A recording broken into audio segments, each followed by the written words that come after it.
Whatever you order from GB14 will definitely get to you. My name is Ojurole Mojibala, and I'm still your shoemaking made easy tutor. One of the things I actually do is make shoemaking materials accessible for my students. So I go all out to get whatever tool that will make it easy for them to actually work with. So today I actually made an order precisely for pointed to eel for my students. I've had a lot of them talking about buying plastic eel being much more expensive.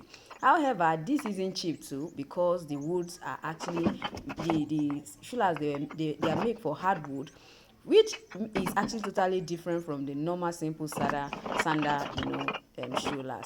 So now I was able to get about, I think it's about 15 or 16 pairs for them, and I still have extra in case you're interested in the pointed tool. In short, the amazing thing is that one of them ordered for um a school shoe last, which is a wooden one. Yes, I also sourced for that for them.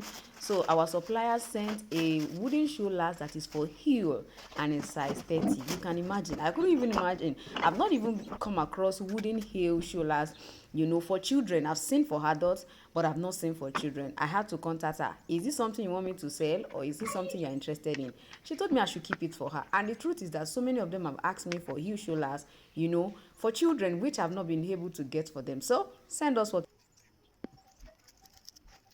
Oh yes, I've had a lot of people ask me questions such as, how do I position my upper? I find out that most times when I position, it's not appropriate position. When I last, I find it so difficult lasting it. How do I go about it? Now, I'm going to simply be showing you today how you can last with ease. All you need to do is to use your palm to position, and of course your shoe last, and the feet of the corresponding owner will be able to do the rest if you don't have a shoe last yet. All I need you to do is go ahead and subscribe, like this video, share, and of course, enjoy. Sit back, and I'm gonna be right back. Hi, you're welcome to this particular tutorial. I am going to be showing you how you can actually position this kind of design you have on the screen perfectly well. Now, I'm working with size 45, and all I need to do is to place my fingers right on top right there. Let me zoom in so that you can see what I'm saying. So all you need to do is place your palm right here. I know some people might have a longer palm than I do, but that notwithstanding, this can actually serve as a guide for you to be able to know where exactly to position it. So I'm going to be using this part of my finger as well as this part of my finger. So I mean this one and this one to position for this particular design. So I'm going to go ahead and just mark this side and come to this side and do the same thing. So all I need to do is to go ahead and punch at that spot. Now, if you do not have this kind of, punch that you can actually use to easily punch, you can use some other ones that are just round to actually punch. I will show us that before the end of this particular tutorial. So I'm going to go ahead and I don't want it to be too far, so I'm going to move it back a bit. I will not allow it to be very close to this stitch because I don't want it to alter the stitch. So I'm going to go this route, you can see, and I'm going to come to this side and still do the same thing. So you can see what I have. So the next stage as far as the design is concerned is for you to place this right on top of it. Don't forget, we're just trying to learn how to position our hopper. So when I put that, I'm going to come down here and just mark this. I will do the same thing on this side. Mark it.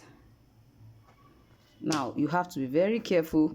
Do it in such a way that it's not exceeding the width so that it will not be too open. And we also have this. So you have to really be very careful with this. So when you have done this, the next thing is to get your utility knife. If you have, a tool to cut apart from your utility knife, you can also use that. There's actually a punch. It doesn't look like this. You understand? So it looks like this, but this opening is different. It's a bit, like rectangular, but also curvy in shape. So this is actually the kind of punch you can also use to punch this. You understand? So I'm going to be using this to create the opening. Now, how wide your opening will be is determined by the width of your upper. So let's go.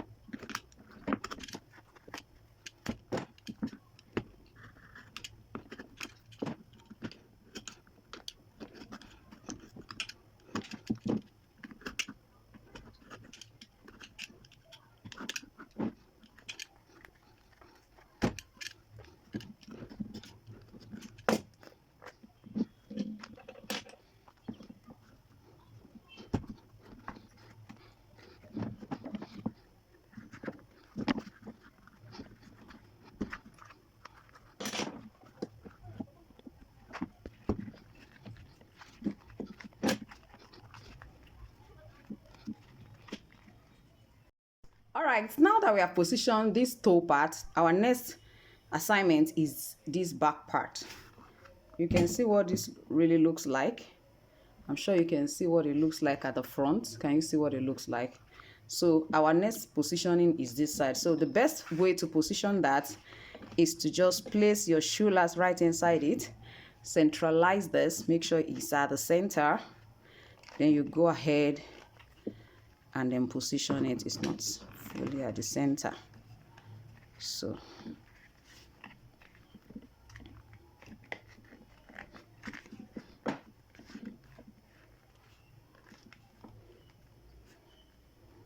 with this, you will be able to position the other part. This is the best way to actually do this. So place it right there and check, okay, is here. Check this other one and be sure. Same well. And this is around here.